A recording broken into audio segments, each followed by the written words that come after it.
karena menika bersih dusun nggih bersih desa niku wonten dongane ning lewat lagu lagune nggih bersih desa nggih iringane pelok barang lah niki kula nyuwun lagu bersih desa pelok barang sing ngajeng nyerirane nembang sinten monggo tak pasrahke Mbah Waloyo kalian Pak Margio Sugih. Oh sampean pasrah Pak Margio. Pak Margio. Mboten menapa padatan menika menawi wonten bersih desa menika nek sing bawa dudu Pak Margio kurang adol. Kok menika sampun wancinipun rendeng kok menawi Pak Margio kersa bawa menika sesuk anggere nyebroke langsung ngamuk. Oh, gilane wong. Lah saking subure lho, Le. Aku ya wis siap-siap kuwi. Niku wingi Pak Margio pun prastya kalih kula kok. Pripun? Gandeng sak ketiga niku wingi dilalah niku le ngangik niku ming sak nggon kenanga. Iki pun greneng-greneng kalih kula. Nggih. Mas aku nek ming siji manggung sesuk nek kenanga butuhke menes. Pandangan ya masuk iya aku ya. Lan kok terus putus asa. Ya kan ngono nggih. Iki arep rendeng sing do ngati-ati, garap lemah, pakai komplit. Ini udah dicepake kaya aku ki lho bangga komplit.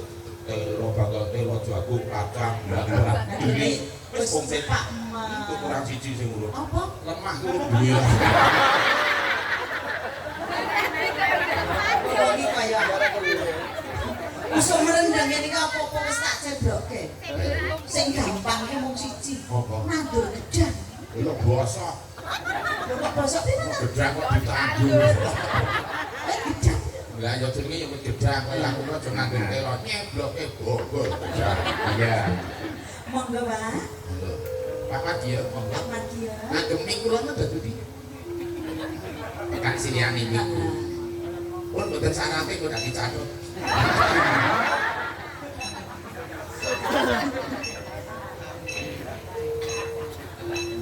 Kapaniku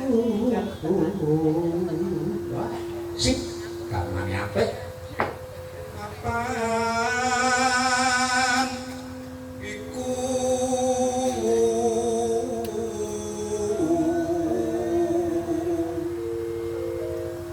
dadi